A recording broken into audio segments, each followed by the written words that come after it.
আজকে আমার এই ভিডিওটা যাদের বয়স 14 বছরের কম, অর্থাৎ যৌনতা বিষয়ে যাদের স্বাভাবিক বুদ্ধি ডেভেলপ হয়নি, তারা এড়ায় যাবেন।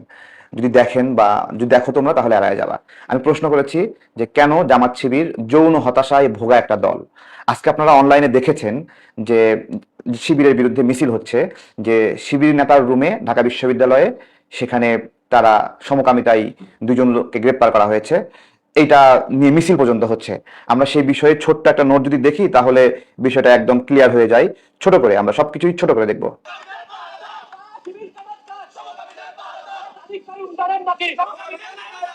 তো যৌন হতাশায় ভোগা জামাত শিবিরের বিরুদ্ধে একটা মিছিল আমরা দেখছিলাম, যে মিছিলটা তাদের বিরুদ্ধে হচ্ছে, তাদেরই নেতার রুমে এটা পাওয়া গেছে।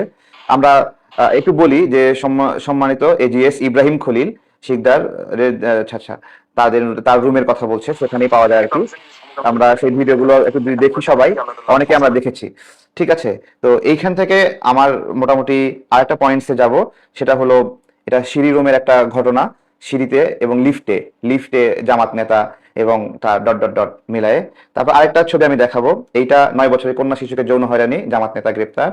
আরেকটা ভিডিও দেখাবো যে শহীদুল্লাহ হলে শিবির প্যানেলে যে সেল রুমে সমকামিতার বিষয়ে যে ছবিটা এটা আছে। এই সবগুলো দেখায় আমি কিছু স্টেটমেন্ট আমার পক্ষ থেকে দেব।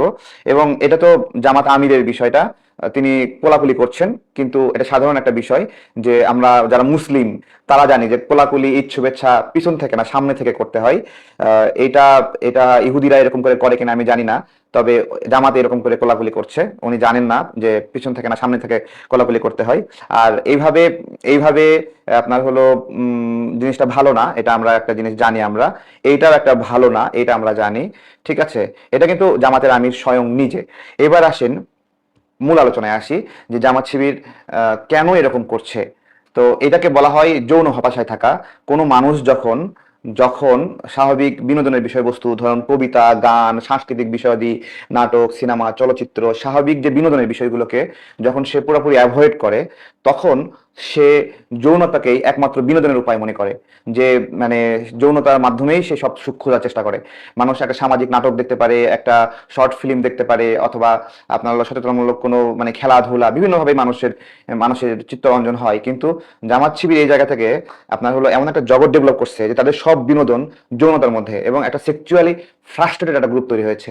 এটা কেমন সেক্সুয়ালি ফ্রাস্ট্রেটেড, যে তারা কোচিং সেন্টার তাদের যে পড়াশোনার জন্য বানিয়েছে, সেটা পড়াশোনার পরিবর্তে সেখানে কোচিং সেন্টারের বারান্দায় টেবিলে চেয়ারে বসে বসে, তারপরে লিফটের পর্যন্ত তাদের ধৈর্য হচ্ছে না। এটা মারাত্মক লেভেলের সেক্সুয়াল ফ্রাস্ট্রেশন থেকে এরকম আসে।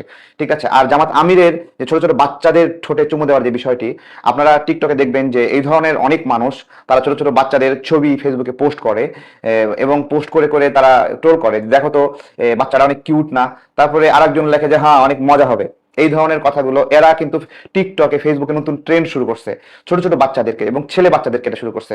জামাত আমিরের এই যে ঠোঁটের চুমু দেওয়া বা এই বাচ্চাদেরকে ধরে ধরে করা, এটা কিন্তু এক ধরনের মনোবাসনা থেকে তিনি এটা করেন। তার প্রমাণ হলো, যখন এটা নিয়ে সমালোচনা হলো, উনি কিন্তু এই লোকলজ্জার ভয়ে জামাতের আমিরের সর্বোচ্চ জায়গায় আছেন, সেই জায়গা থেকে এই ধরনের চুম্মাচুম্মি বন্ধ করছেন।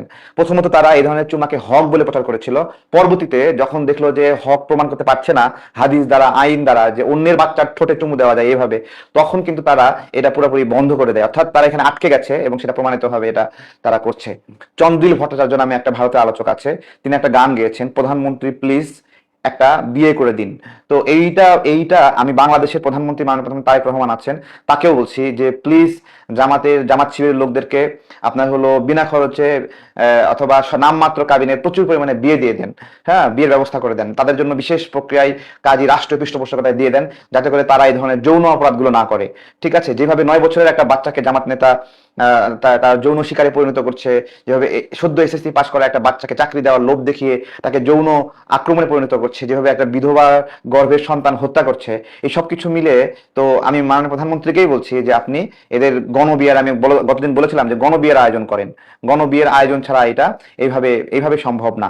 বস্তুত প্রিয় ভাই ও বন্ধুরা, আজকের আলোচনাটা অনেক বেশি মানে ফালতু হয়ে যাচ্ছে, বাজে হয়ে যাচ্ছে। এই বিষয়গুলো আলোচনা করা দরকার। এই বিষয়টা সাধারণ নাগরিকদের মধ্যে যে যৌন অপরাধ, সেই অপরাধের ক্ষেত্রে এতটুকু আলোচনা করা প্রয়োজন নাই। কিন্তু একটা রাজনৈতিক প্রক্রিয়া যখন এই ধরনের যৌন হতাশায় ভোগে এবং তার শিকার কিন্তু নাগরিক পর্যায়ে হয়, এবং আপনার ধরেন জামাত যখন ক্ষমতাসীন ছিল না, জামাত যখন শক্তিশালী ছিল না এবং ফ্রেশ মোডে ছিল না, তখন কিন্তু এই ধরনের ঘটনাগুলো বের হয়ে আসেনি। বস্তুত তখনও তাদের মধ্যে এই অপরাধ ছিল, কিন্তু অপরাধীরা যে জামাতের এইটাই আমরা সবাই জানতাম না।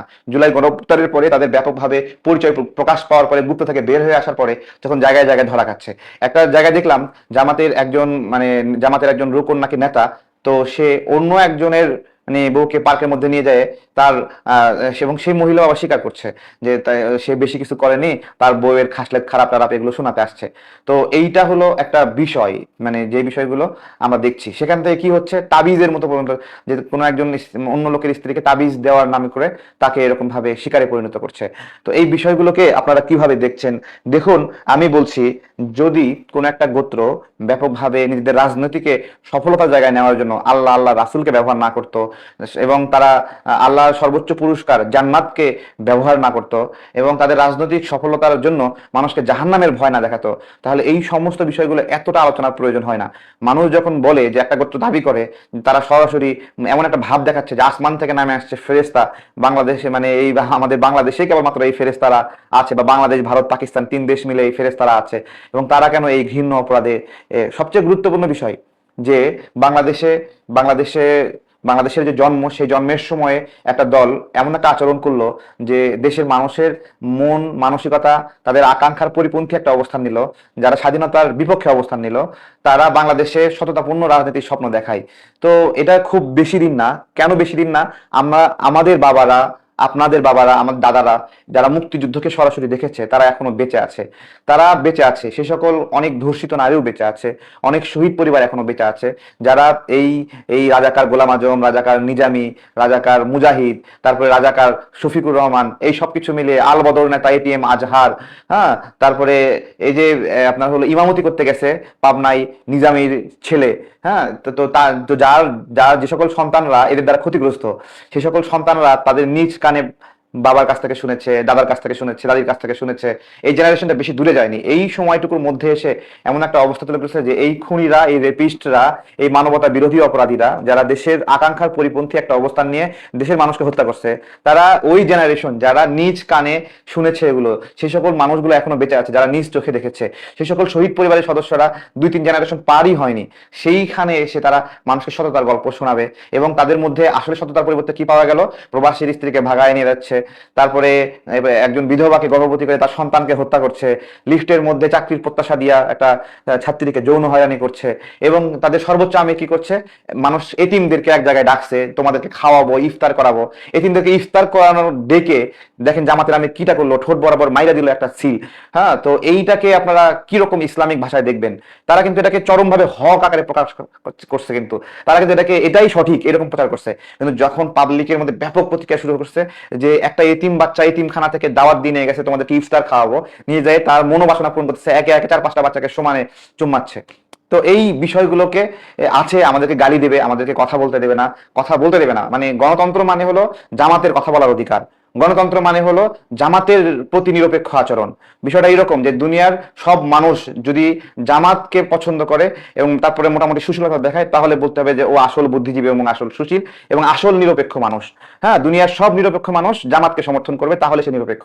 এছাড়া যদি কোনো মানুষ যদি চুপ থাকে, কোনো পক্ষ না নেয়, সেও নিরপেক্ষ না। এবং কেউ যদি ভুলেও একটু একটু করে বিএনপিকে পছন্দ করে, তাহলে সে হলো দালাল এবং সে নিরপেক্ষ মানুষ না। কিন্তু বাস্তবতা হলো যারা মহান স্বাধীনতা যুদ্ধে দেশের পক্ষে অবস্থান নিছে, সেটা যারাই হোক, যেই হোক, তাদের পক্ষ নেওয়াটাই একটা দেশপ্রেম। কিন্তু এই রাজাকারের বাচ্চারা কি প্রচার করেছে যে মুক্তিযুদ্ধের পক্ষে অবস্থান নেওয়াই নাকি দালালি। কিসের দালালি? ভারতের দালালি। এইরকম একটা গল্প দাঁড়িয়ে ফেলেছে এই রাজাকারের বাচ্চারা। এবং আজকে কি হয়েছে, বাংলাদেশে সবচেয়ে জনপ্রিয় মাননীয় প্রধানমন্ত্রী তারেক রহমান, তাকে সমর্থন করা নাকি দালালি। ঠিক আছে, আমরা বলি কি, তাকে সমর্থন করাটাই এই মুহূর্তে দেশপ্রেম। কারণ তিনি মহান স্বাধীনতা যুদ্ধে সবচেয়ে সাহসী ভূমিকা রাখা, স্বাধীনতার ঘোষণা পাঠ করে ফেলা এবং স্বাধীনতার ঘোষণা দেওয়া। তিনি বলেছিলেন যে আমি আমি হলো মেজর জিয়া বঙ্গবন্ধুর নামে স্বাধীনতা ঘোষণা করছি, যিনি এই এই কথাটা বলে দেশের জন্য সবচেয়ে ঝুঁকি নিয়েছেন, তার সন্তান এখানে দেশের দায়িত্ব নিয়েছে। বেগম খালেদা জিয়া, মরহুম বেগম খালেদা জিয়া, তার সন্তান দেশে স্বাধীনতার পরে এই সময়ে এসে জুলাইয়ের একটা সংকটের পরে এসে দেশে দায়িত্ব নিয়েছে। তাকে সহযোগিতা করাটাই দেশপ্রেম, তাকে সাপোর্ট করাটাই একটা দেশপ্রেম। মুক্তিযুদ্ধের বিনিময়ে, মুক্তিযুদ্ধের ইতিহাস অথবা স্বাধীনতা যুদ্ধের ইতিহাস অথবা জুলাই গণ অভ্যুত্থানে তাদের সর্বোচ্চ ভূমিকা, সবকিছু মিলিয়ে ভারতের আগ্রাসনের বিরুদ্ধে একমাত্র ট্রাস্টেড মানুষ, যার বাবা আগ্রাসনের বিরুদ্ধে ছিলেন, মা আগ্রাসনের বিরুদ্ধে ছিলেন, এবং সেই রক্তের মানুষ, তাকে সাপোর্ট করা নাকি দালালি। আমি বলতেছি তাকে সাপোর্ট করাটাই হলো দেশপ্রেম, এবং তাকে যারা সাপোর্ট করে না তারাই হলো দালাল। এবং শুধু তারা না, দেশের জন্য যারাই যারাই কাজ করে তারা দেশের রাজনীতি করতে পারবে না, তারা নাকি দালাল। আর এই রাজাকারের বাচ্চারা হলো ফেরেশতা, এরা হলো নিরপেক্ষ।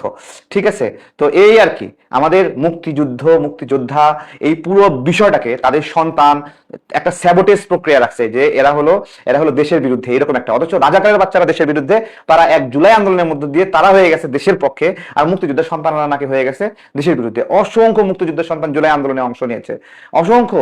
অথচ এই জুলাই আন্দোলনকে ব্যবহার করে এমন একটা পরিস্থিতি তৈরি করা হয়েছে যে রাজাকারের বাচ্চারা এস্টাবলিশ করছে রাজাকার পরিচয়ের সম্মানের। হ্যাঁ, জুলাই গণঅভ্যুত্থানকে ব্যবহার করে দেখেন এটিএম আজহারের মতো খুনি, গণহত্যাকারী, তাকে এই জুলাই গণঅভ্যুত্থানে শুধু রাজবন্দীরা আমরা মুক্তি পাইনি, এটিএম আজহারের মতো রাজাকাররাও মুক্তি পেয়েছে। ও স্বাধীনভাবে রাজনীতি করবে, কিন্তু মুক্তিযুদ্ধের পক্ষের মানুষগুলোকে ঝুঁকিতে রাখছে, আতঙ্কে রাখছে, তাদেরকে একটা স্যাবোটেজ করে রাখা হয়েছে। এই হলো পরিস্থিতি। ঠিক আছে, তো এরা কারা করছে? এই যে যৌন হতাশায় থাকা একটা গোত্র জামাত ইসলাম এটা করতেছে। Jamaat Shibir both sexually frustrated একটা গোত্র, যেটা আজকে ঢাকা বিশ্ববিদ্যালয়ে মিছিল হচ্ছে জামাত শিবিরের বিরুদ্ধে। কিভাবে তাদের রুমে রাখা তারা সমকামিতা করে, এইটা একটা। জামাত শিবির যে সমকামিতাকে সাপোর্ট করে এর একটা প্রমাণ আমি আজকে আপনাদেরকে দিব। জামাত শিবিরের রেইনবো ব্যানার ছিল, জামাত শিবিরের একটা, হ্যাঁ, রেইনবো একটা ব্যানার করেছিল। আপনারা বলেন তো, হ্যাঁ, যে রেইনবো ব্যানার কিসের বলেন তো, রেইনবো ব্যানার কিসের বলেন তো?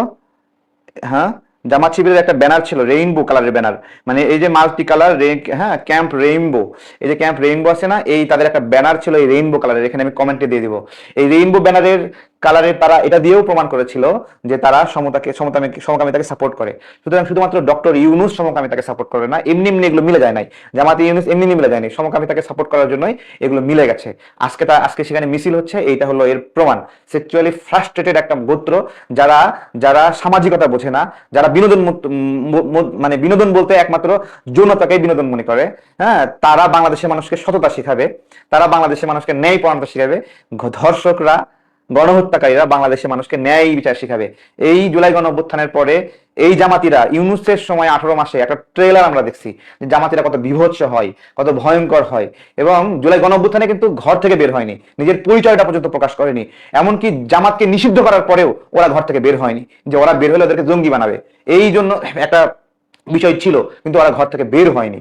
সেই বের না হওয়া জামাত জুলাই গণঅভ্যুত্থানে ত্রাস সৃষ্টি করেছে, মব সৃষ্টি করেছে, জ্বালাও পোড়াও করেছে। হ্যাঁ, আন্দোলনের মাঝে লড়াই করতে সাহস নামে নাই, কিন্তু আন্দোলনের পরে একবার পাংখা গজায় উঠতেছে, মব সৃষ্টি করে ব্যাংক দখল করতেছে, হাসপাতাল দখল করতেছে, শিক্ষা প্রতিষ্ঠান দখল করতেছে, তারা প্রিন্সিপালকে বের করে দিচ্ছে, নিজেদের মতো করে প্রিন্সিপাল নিয়োগ দিচ্ছে। তো এই সবকিছু একটা ট্রেলার আপনারা দেখেছেন, যেই ট্রেলার হলো 353টা গার্মেন্টস বন্ধ করে দিচ্ছে না, বন্ধ করে দিয়ে তারা কি করছে, 17 লক্ষ নারী, 24 লক্ষ নারী এবং পুরুষ মিলে মানুষকে কর্মহীন করছে। এই ট্রেলার দেখছেন না? এবং মানুষের মধ্যে কি একটা আতঙ্ক সৃষ্টি হয়েছে। এই সময়টাতে মাননীয় প্রধানমন্ত্রী তারেক রহমান ক্ষমতায় আছে, একটা কথা জিজ্ঞাসা করি, তাকে যে সাপোর্ট করায় একটা দেশপ্রেম, তাকে সাপোর্ট করায় যে সবার জন্য নিরাপদ, এইটার একটা প্রমাণ এই জামাতিরা জুলাইয়ের পরে যে পরিমাণ মব সৃষ্টি করছে, আতঙ্ক সৃষ্টি করছে, মানুষকে আক্রান্ত করছে। ঠিক আছে, এরা যদি ক্ষমতায় আসতো তাহলে কেউ একটা কথা বলতে পারতো না। এরা ক্ষমতায় না থাকা অবস্থায় মানুষকে যে পরিমাণ সাইবার হ্যারাসমেন্ট করছে, এবং যে সোশ্যাল মিডিয়ায় যে আপনার হলো গালিগালাজ করতেছে না, এরা দেখবেন যে এরা এক বইয়ে সন্তুষ্ট না। হ্যাঁ, এরাও সেক্সুয়ালি ফ্রাস্ট্রেটেড একটা গ্রুপ, যারা পরিবারে সন্তুষ্ট না, সমাজে সন্তুষ্ট না, এবং তারা এই যে সেক্সুয়ালি ফ্রাস্ট্রেশন থেকে মাথায় এক ধরনের মানে হলো এনজাইম মিশ্রিত হচ্ছে, এবং সেই এনজাইমের ফলে তারা এখানে এসে গালিগালাজ করতেছে। পুরো কমিউনিটি এই ধরনের একটা মানে বিষয়ে জড়ায় গেছে। তো ভালো থাকবেন, এদের হাত থেকে দেশকে বাঁচাতে হবে। এবং ছাত্রী সংস্থা নামে যে একটা সংগঠন আছে, এরা কিভাবে মুতা বিবাহের নামে জামাত শিবিরের যৌন দাসীতে রূপান্তরিত হয়েছে তার প্রমাণ গত কয়েকদিন ধরে ফেসবুকে বিভিন্ন জন প্রতিক্রিয়া জানাচ্ছে। আমরা জানি আইসিএসে অনেক নারী অ্যাক্টিভিস্ট মানে হলো সেখানে যোগ দেয়, আমরা কিন্তু জানি এটা। হ্যাঁ, আইএসএস অনেক নারী অ্যাক্টিভিস্ট যোগ দেয়, যাদের কাজ হলো ওইখানের যে পুরুষ অ্যাক্টিভিস্টরা আছে তাদেরকে ওই ফ্রাস্ট্রেশন, যৌন ফ্রাস্ট্রেশন থেকে রিমুভ করা, এবং সেই জায়গা থেকে এই ছাত্রী সংস্থাতে যারা নিজেদের বোনকে যুক্ত হওয়ার জন্য কাজ সুযোগ দিয়ে করে দিচ্ছেন, স্ত্রীকে দিচ্ছেন, জাস্ট একটু কেয়ারফুল থাকবেন। কেয়ারফুল থাকবেন এই জন্য যে এই যে ধর্মীয় আবয়ব, ধর্মীয় আবহ ডাইরেক্ট তো জান্নাতের মানে লোভ দেখায় বিছনায় শোয়াই ফেলবে, খুবই স্বাভাবিক বিষয়। মানুষ তো ধর্মীয় জায়গা থেকে, এরা তো মানে মানুষ তো মৃত্যুর পরে জান্নাত প্রত্যাশা করে, এরা তো দুনিয়াতেই এদের জান্নাত বানাই ফেলছে। দুনিয়াতেই জান্নাত যদি না বানাই ফেলে, এরা দুনিয়াতে জান্নাত কি একটা সিঁড়ি ঘর, লিফটের রুম, ওটারও জান্নাত বানাই ফেলছে। হ্যাঁ, এবং এরা জামাত নিয়ে আমজনতা তারেকের গুরুত্বপূর্ণ বিশ্লেষণ। 800 টাকার রুমে গিয়ে যায় এরকম ভাবে একজন ছাত্রীকে নিয়ে গেছে, চাকরির লোভ দেখায় সেখানে। তো এই হলো বিষয়, এরা নাকি জান্নাত দেবে, জান্নাত দেবে এই যে এইভাবে এইভাবে লো বাজেটের জান্নাত। জামাতের লো বাজেটের জান্নাত যারা পেতে চান তারা আপনার বোনকে ছাত্রী সংস্থায় দেন, তারপরে জামাতের মহিলা শাখায় আপনার বউকে দেন, লো বাজেটের জান্নাত দিতে চান, ঠিক আছে। আপনি জান্নাত দিতে না পারলেও জামাত নেতা, শিবির নেতা তাদেরকে অল্প বাজেটের মধ্যে একটা জান্নাত দিয়ে দেবে, হাতে কিছু টাকাও ধরায় দেবে। নিজের পরিবারের এই বিষয়গুলো আপনারা চিন্তা ভাবনা করেন। ভালো থাকবেন, আসসালামু আলাইকুম।